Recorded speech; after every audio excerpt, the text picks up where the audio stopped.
Garuda Express, an international courier service.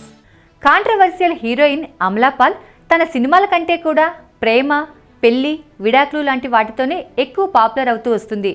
Career పీక్స్లో ఉన్నప్పుడే తమిళ star director విజయ్ని ప్రేమ పెళ్లి చేసుకొని 2 ఏళ్లకే విడాకులు తీసుకొని ఇప్పుడు నిత్యం ఏదో ఒక పార్టీలో తిరుగుతూ తన సింగిల్ స్టేటస్ని ఎంజాయ్ చేస్తుంది హస్కీ బ్యూటీ అమలా పాల్. విడాకుల తర్వాత పూర్తిగా సినిమాలపైనే తన ఫోకస్ పెట్టి టాలీవుడ్, కాలీవుడ్లో వివిధ చిత్రాల షూటింగ్స్లో బిజీగా ఉన్న అమలా పాల్ కాలీవుడ్లో హాట్ టాపిక్ అయింది. ఈ మధ్య సుచి లీక్స్ పేరుతో సెలబ్రిటీస్ల పరువు రోడ్న పడిన విషయం తెలిసిందే. ఈ తంతు ముగియకముందే మళ్ళీ సుచి లీక్స్ పార్ట్ 2 అంటూ రూమర్స్ వ్యాపించిన వేళ అమల ఆ సుచి లీక్స్ కోసం తాను ఈగర్గా వెయిట్ చేస్తున్నానని, ఆ వీడియోస్లో ధనుష్తో తాను ఎలా ఉన్నానో చూడాలని ఉందని చెప్పి సంచలనం రేపింది.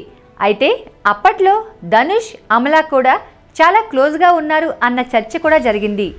ఇక అప్పుడు సినిమాలతో బిజీ ఉన్న టైంలో పెళ్ళి అని ఒక బ్యాడ్ డెసిషన్ తీసుకున్నానని, ఇప్పుడు అన్నీ ఆలోచించే నిర్ణయం తీసుకుంటానని, మళ్ళీ త్వరలోనే నా పెళ్ళి ఉంటుందని, అది కూడా ప్రేమ పెళ్ళే ఉంటుందని, పెళ్ళి లేకుండా బ్రతకడానికి తానేమీ సన్యాసిని కానని తన బోల్డ్ స్టేట్మెంట్స్తో అమల సోషల్ మీడియాలో క్రేజీ టాపిక్ అయింది.